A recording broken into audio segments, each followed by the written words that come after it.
Hanadib, it means Heights of Philanthropist because isang mayamang philanthropo ang nag-build ng lugar na yon.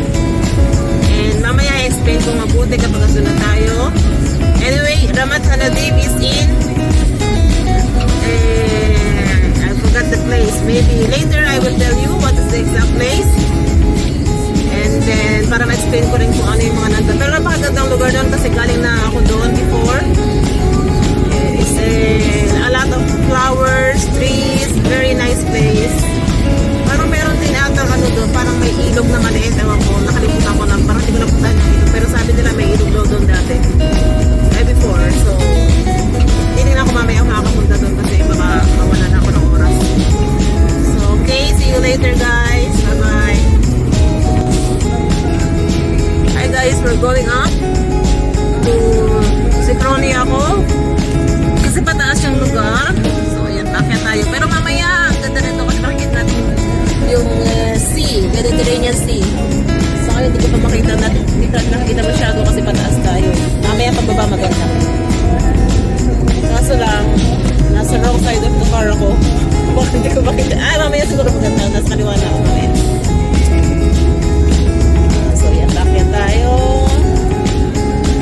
Bakit kasi yung lugar na yun? Sincronia ako. Andun yung Ramat Hanadib. Zircon Yaakov. It means memory of Jacob.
Nililipat ang cup ko, ang aking hat, at ang aking umbrella. May dala kasi akong umbrella at saka hat. Napakainit kaya. Hindi na nila maarte.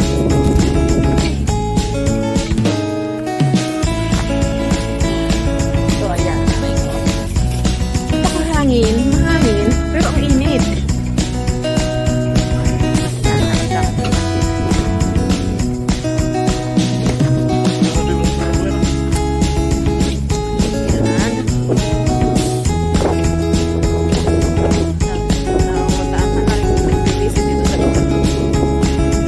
Ramat Hanadib is a private park pero libre ang entrance dahil nga ito ay funded ng isang philanthropist. Siyempre, patay na siya pero yung nagmamanage nito is yung yung kanyang family.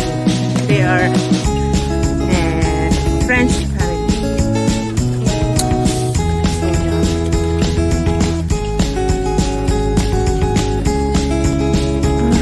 So, we're going inside the gate. Ito yung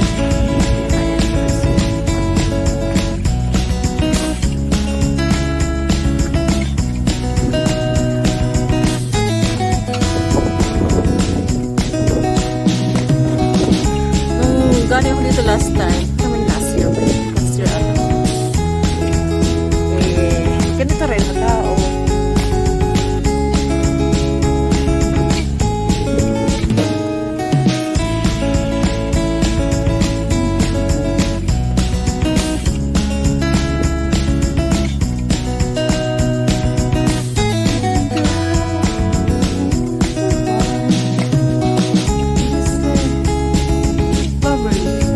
Poverty.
So sa ngayon po guys, bye-bye muna. Thank you so much sa panonood and God bless.